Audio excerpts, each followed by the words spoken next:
Hello and welcome to the Daily Climate Show. Coming up, a risk of drought. Leading bodies decide against water restrictions but stress people must use water wisely to protect supplies.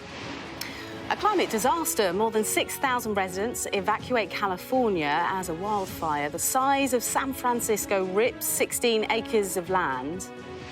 And future green living. Saudi Arabia announces plans for a zero-carbon city.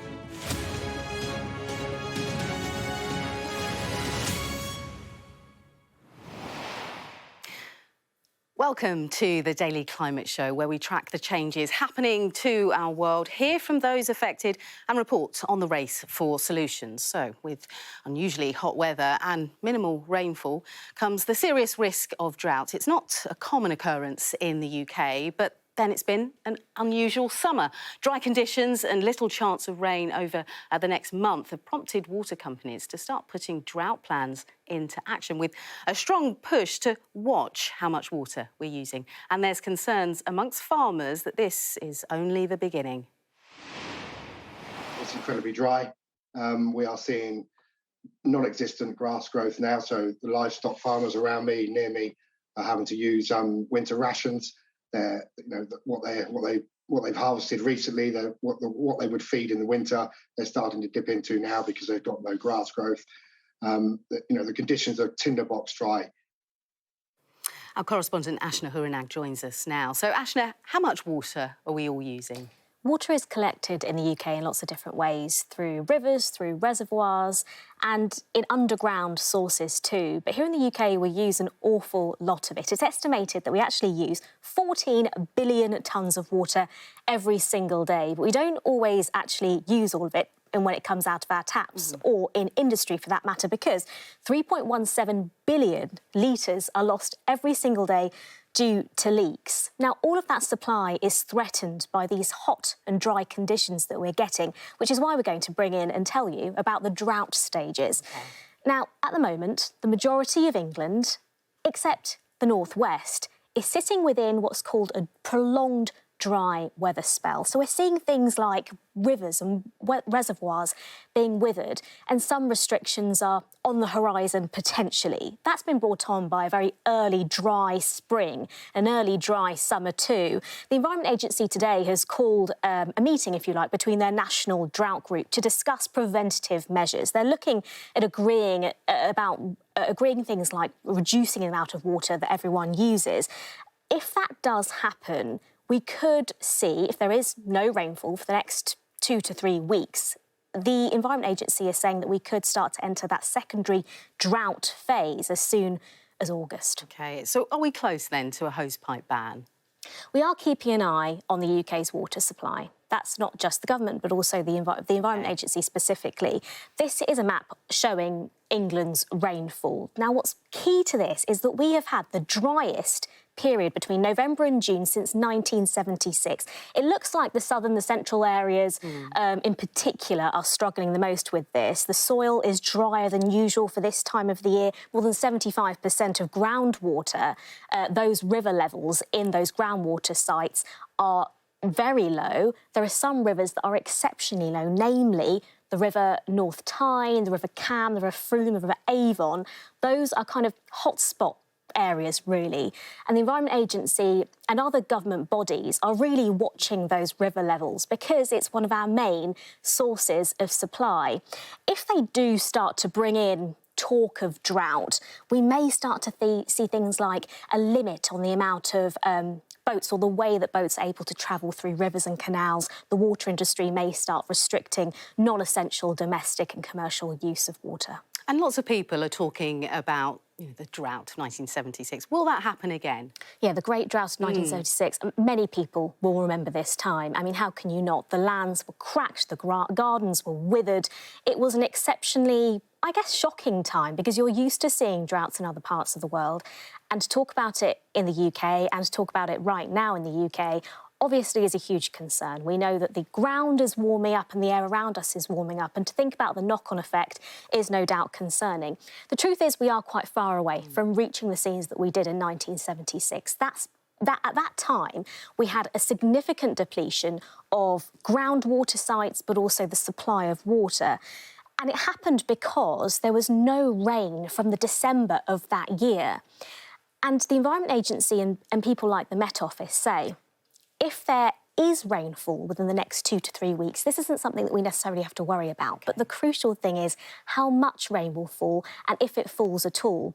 If over the next few weeks we do start to see some rain, which it is looking, it's not impossible for it to rain over the summer, then we may not see any form of drought at all, but it is worth having in the back of our minds, potentially. Indeed. Thank you, Ashna, very much. Time now for the day's other climate news now. Now, despite talk of a potential drought, floods in the UK still pose a serious threat. Now, the government has pledged £100 million to help protect properties at risk of flooding. The Frequently Flooded Alliance will be used to improve smaller communities spread across a smaller area and require a more complex flood scheme. Now, 2,000 flood defences are expected to be constructed across the country by 2027. Now, the government is facing fresh legal action over consent being given to develop a large North Sea gas field. Regulators gave the go-ahead in June for Shell to develop the new Jackdaw field. Now, the charity Greenpeace, who've launched a legal challenge, described the approval of the site as a scandal, and they claim the government failed to consider the impact emissions from burning the gas would have on the climate. And more than 300 people have been killed in Pakistan as the country suffers more than 5 weeks of monsoon rains and flash flooding. Now, the wet season runs from July through to September, has caused rivers to swell and has destroyed motorways and bridges. And rain, of course, is essential to help crops grow and replenish dams and other water reservoirs in Pakistan. Saudi Arabia's Crown Prince has announced plans for a zero-carbon city which will have vertical layers of buildings stretching over 100 miles long. If successful, Saudi Arabia claim NEOM will be the first city to be free of roads, cars and any form of emissions. But critics have accused the Saudi Arabia prince that the driving force behind NEOM of greenwashing and making grand promises about the environment, which are unrealistic policies even to curb emissions. Now, EU energy ministers have agreed to ration natural gas this winter to help protect themselves against supply cuts by Russia as Moscow continues its invasion of Ukraine. Now, they agreed to a voluntary gas reduction of at least 15% less than 24 hours after Russia's state-controlled energy firm Gazprom announced a steep reduction in gas supplies from Wednesday. It comes as EU leaders accuse Russian President Vladimir Putin of attempting to blackmail European countries for supporting Ukraine. Now, Australia's new Prime Minister has set out how he intends to tackle climate change as Parliament sat for the first time since he was elected. Anthony Albanese announced plans for new legislation that would force Australia to reduce its greenhouse gas emissions by 43% below 2005 levels by the end of the decade. However, it will be a bumpy road for the new Prime Minister. The Green Party have described the target as modest and they don't think the plans are nearly as ambitious enough. But with the political situation as it stands, the bill would need their support. We have our mandate, which is very clear. Our mandate is for 43% by 2030. We've said, of course, the nature of these targets are that it's a floor, not a ceiling. But we actually need to have a plan to get change. You can't just come up with a figure or come up with a sort of thought bubble. Our policy is well thought through. It was announced. It was campaigned upon. Indeed, it received a mandate. Now, in California, thousands of firefighters have been battling to contain fires in what's been the latest example of the devastating effects of climate change across the world. Now, Yosemite is the main area under threat from fires on both fronts. So the Oak Fire started on Friday near Mid-Pines and has spread to over 21 square miles. Only 10% is currently contained. And the Washburn Fire, 12 miles east of Yosemite, is now around 87% contained after burning for nearly 2 weeks. Now, currently, there are 2,000 firefighters battling the blaze, along with a large number of emergency emergency vehicles. Our correspondent Joe Pike has been speaking to residents affected in Mariposa County. Even before you see what has happened here, you can smell it. The ash blowing through the air, the trees that are still smoking. It is a stark, sobering sight, this trail of devastation wrought by this fire. A charred car park of quad bikes and sports cars and pickup trucks, all completely destroyed. You imagine that at one stage this was quite colourful vehicles, green trees, but now it's black and grey. It's all monochrome. And if you need a sense of quite how hot it must have been at the heart of the fire, just look at this trail of what at some point must have been molten metal coming from a charred bicycle. This part of the fire is now under control. Even though we still can see some flames, we can still see smoke. Of course, firefighters have now moved on to far bigger blazes, which continue to move through thousands of acres of land. If you talk to people at this evacuation centre, they saw the signs. An intense drought, parched vegetation, low humidity and high heat. This has long been a punishing environment where wildfires were possible. They were a threat. But now climate change has helped make them almost inescapable.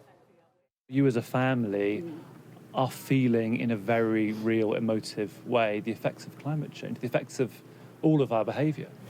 To people, climate change don't affect them. They say, if it doesn't affect me, it doesn't matter, Yeah. But it's affecting both of you. But it's affecting both of us. It's affecting everybody. It's affecting everybody. But they don't realize it sometimes. And it's going to affect our grandkids. We're supposed to be looking out for 7 generations, and we're not. We've been activists for a long time for the earth and climate change and the way of our people, and Against the pipelines, all that, yeah. Against, pipelines, cutting of trees and everything else, but people don't respect that. And just before we go, is there anything you want to know about climate change? What confuses you or mystifies you? Scan the QR code on your screen right now to submit your questions to us, and we'll do our best to answer them. Or you can go to any of the Sky News social media accounts where you can add your questions in the comments, so do get in touch. Well, that's all from us today. Thanks for watching. We'll see you next time. Bye-bye.